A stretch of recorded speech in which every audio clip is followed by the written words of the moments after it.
Thank you for that beautiful song. That song always opens me up and makes me cry, which is about the worst thing before a sermon.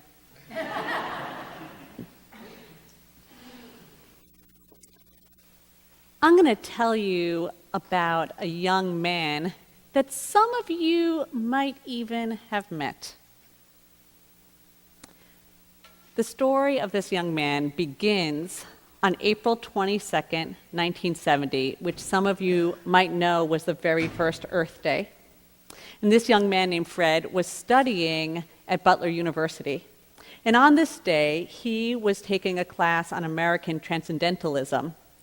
And he and the fellow students in the class convinced their professor that wouldn't Emerson truly like it if they went outside on this beautiful April day and had class under a big shady tree? And that's just what they did. And so there Fred was, leaning against this tree, reading out loud the Divinity School address. And as the words soaked into him, he became alive. As they explored Emerson's ideas, he thought about things that Emerson said, such as, your reason is the voice of God himself, said Emerson in an 1832 sermon. It speaks to you and to all members of mankind without an interpreter. This young man, this college student, Fred, felt the power and authority rushing into him, the permission to carve his own spiritual path, the right to claim his own religious truths. After the class was over, he went over to his professor and said, "What church did Emerson belong to anyway?" And the professor said, he was a Unitarian. And Fred said, "Oh, I don't imagine that church is around anymore." And the professor said, "Not around anymore? Actually, there's a congregation on the west side, and I'm a member. Would you like to come this Sunday?" And so our congregation was the very first Unitarian Universalist congregation that Fred Muir ever came into. It was where he was first a member, and he was married in our sanctuary.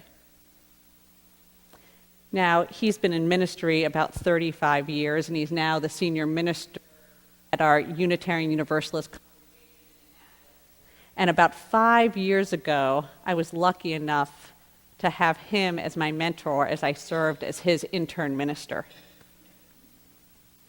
I learned a lot about Fred. I learned a lot about Unitarian Universalism from Fred, just like he learned a lot about it from you guys. About 10 years ago, Fred went on a trip. He got all expenses paid to go and visit our Unitarian sibling congregations in England, and he toured them, and he offered his advice and his counsel and his worship to them, and he came back feeling utterly demoralized. Now, the Unitarian tradition in England is not that different from the one in the United States, but what he saw really saddened him. In the past 80 years, it closed 50% of their congregations. Their average congregation size is 15 members, and nationally, they have under 4,000 Unitarians. He came back and started to look at our numbers. And he began to recognize that no matter what way you started to slice it, Unitarian Universalism in America was starting to decline. And he said, why don't we look at the British example as a canary in the coal mine and figure out what is ailing us and how we could get out and go into a time not just of survival, but actually enter into a time when we'll be thriving. So he started to really apply himself to figuring out what was going on in our congregations. And the hard news that he discovered was part of the source of the problem was the very thing that drew him to Unitarianism in the first place: the philosophies of Ralph Waldo Emerson. Ironic, right?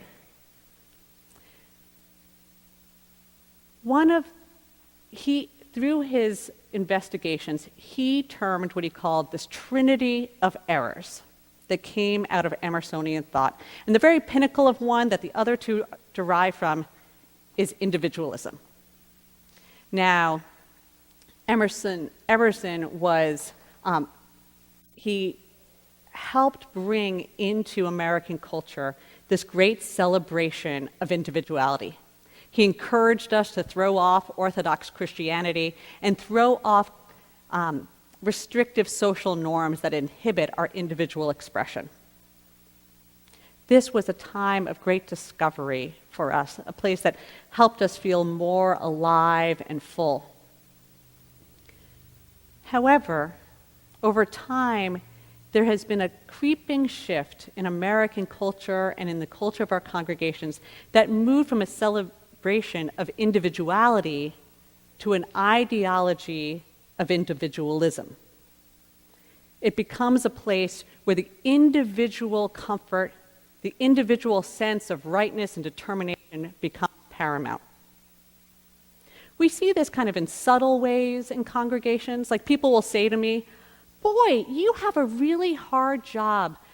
You have to please 300 people, all with different views." And I think, that's not my calling. My calling isn't to please 300 different people, all who want to go in a different direction. I hear it too when people say, if you ask our congregation to unify around a singular shared purpose and have that be paramount, and individual interests be secondary, not gone, just secondary, that would be harmful for our church. We would lose people, hemorrhage them. We can't believe that people would put a common good in front of their individual good. I don't believe that. But we've somehow let these notions about the inevitability of individualism creep into our messaging.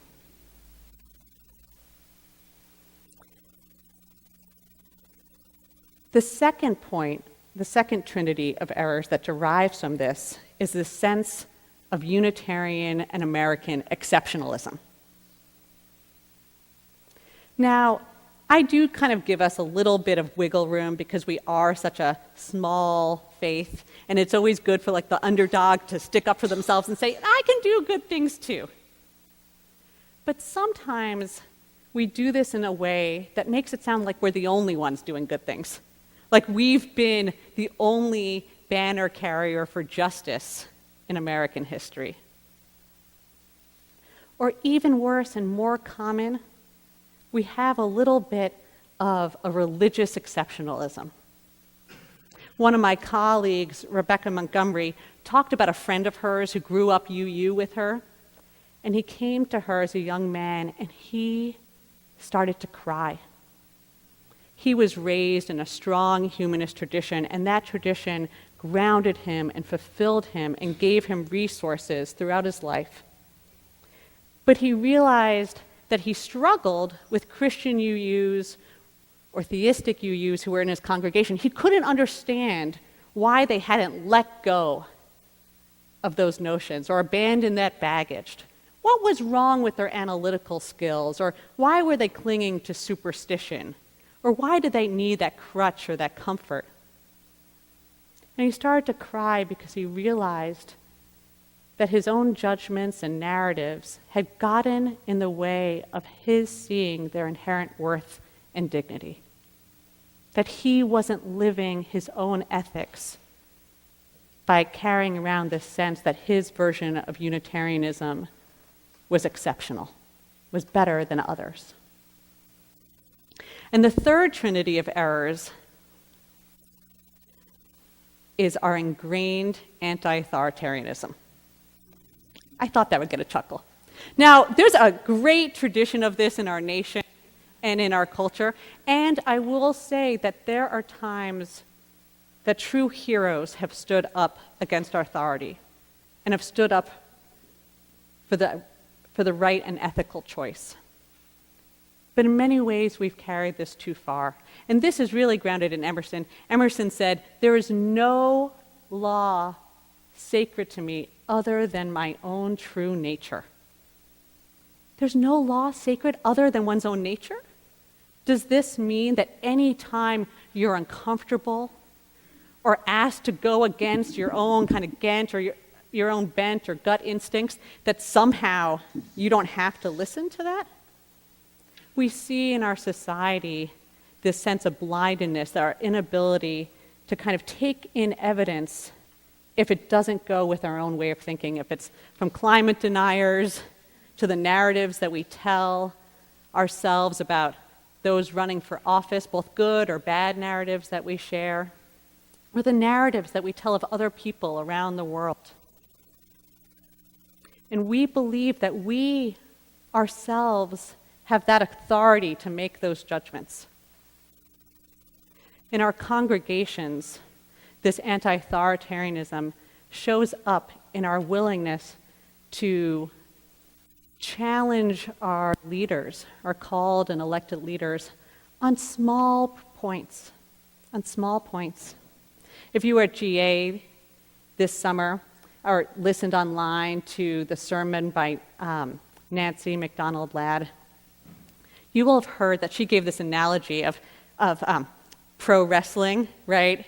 Anyone ever in their life watched the WWF? What does that stand for? Worldwide Wrestling Federation? Something like that. I feel like there should be more W's. Anyway, and how they're seemingly bashing each other up, but they're actually, it's all a performance. And then when someone's scared that they'll actually get hurt, they'll tap out. She's like, can we just tap out of the small fights, right? Can we just start talking about the big issues?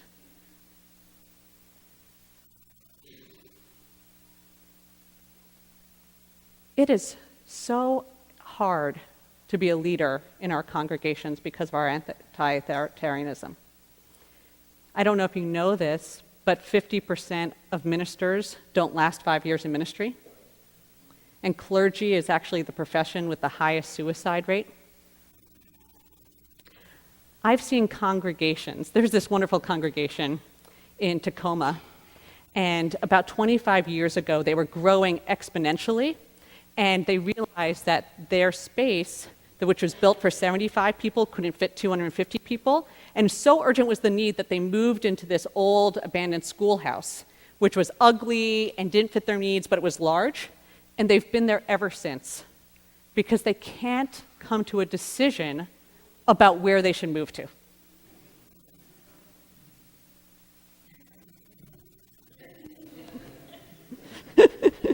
Some of them even the peeling linoleum.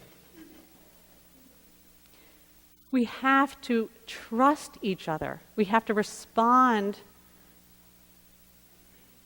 to this anti-authoritarianism streak with our covenant, with our pledge to one another to mutually trust and support one another. Now, Fred loved Emerson so much that even when he discovered this trinity of errors, he was not willing to let go of his saint. So he looked again and he said, Emerson has something there too, and he also has a trinity of promises.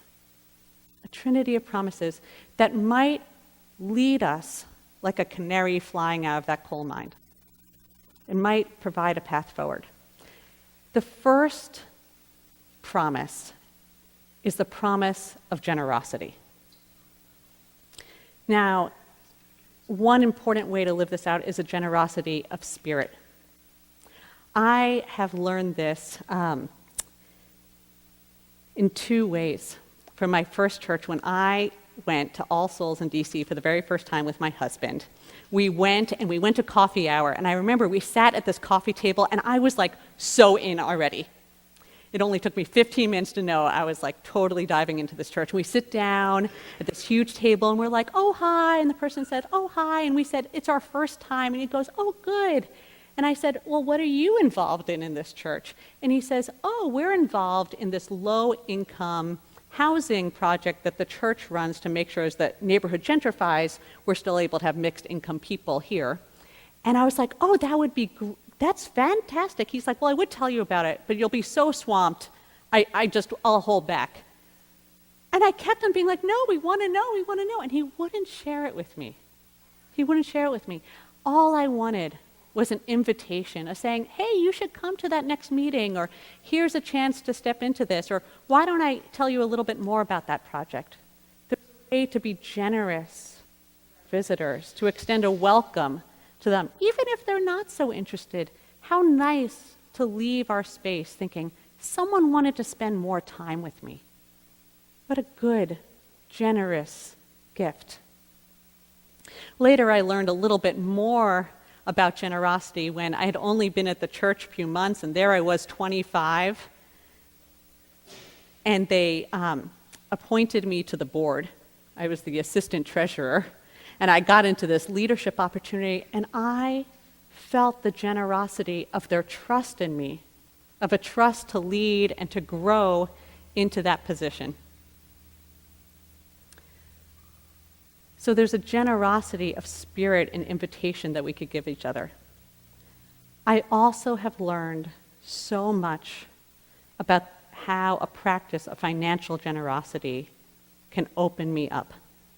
I remember when they finally offered that path to membership class and exploring UU class at All Souls, and I went and I was so eager to sign the book and get my name on and get my special badge. And at the end of the meeting, they said, we will be asking you to pledge tonight. And they handed out these little cards that had these lines of how much you earned on one side and percentage giving, and they said, we'd like you to give 3 to 5% of your income. And I had no idea, growing up in church, that they would ever ask me for money at all. No idea. I went in and I was like, oh my God, I'm trapped. They want thousands of dollars. And I stared at that card, and I went across and went down and was like, and I listened to them. Now, I didn't give quite 3% that first time. And within a year, I kept on giving more and more money as I realized how grateful I was for all the opportunities to lead and grow that congregation had given me, from taking classes to being on the board to going to an annual retreat. I felt so blessed, and I ended up giving to them at a time when I was 25 years old and paying student loans and living in a group house, what is the equivalent of 2 months' rent or 5 months of student loan payments. So much did I believe in that congregation. And when I saved up money and went backpacking, I pledged that year. And the church called me and said, it says you're giving away 33% of your annual income. And I said, well, if I can save up enough money to go and travel the world and grow myself, I could save up enough money to continue to pledge to you. Today, when we ask you to pledge, we ask that you think about how much you are being asked to give and how that might open up pathways of gratitude in your life, that you might come to be more open in spirit and open with yourself by giving financially. The second promise from Emerson is the promise of pluralism. America wasn't becoming quite the melting pot or the pluralistic society that it is today during his period. However, his emphasis on individual expression really affirmed our need to recognize and celebrate each and every person for their inherent dignity and also for their beauty of individual expression.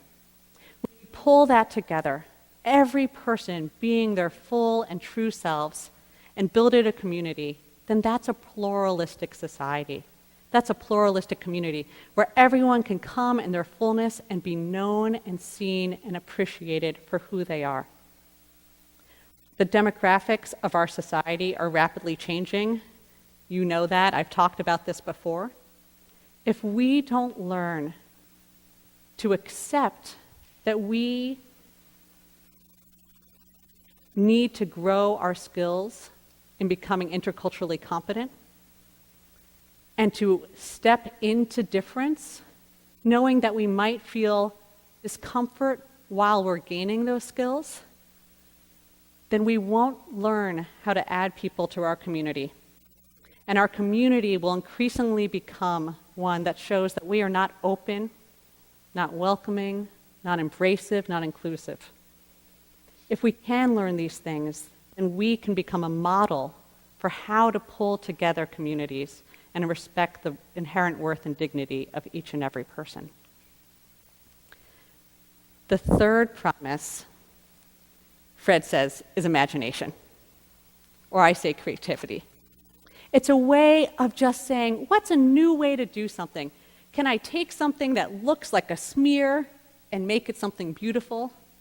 Can we let go of something that maybe is working, but could be working better?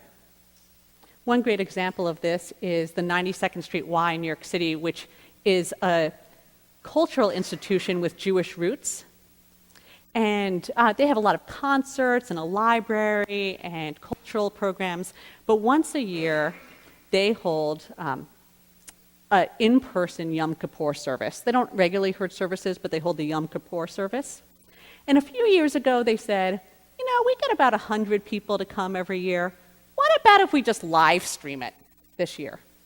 They had 125,000 people watch online. 125,000 people watched online. What new ways could we live out our faith? Could we extend our covenant to other peoples and other communities? My spiritual companions, let us not let a pattern of errors continue in our faith. Let us live the promises of generosity, of pluralism, of imagination. Let us covenant to mutually trust and support each other, to encourage ourselves to live out our values to the fullest of our expression, and to celebrate the gifts that we all have to give. May it be so, and amen.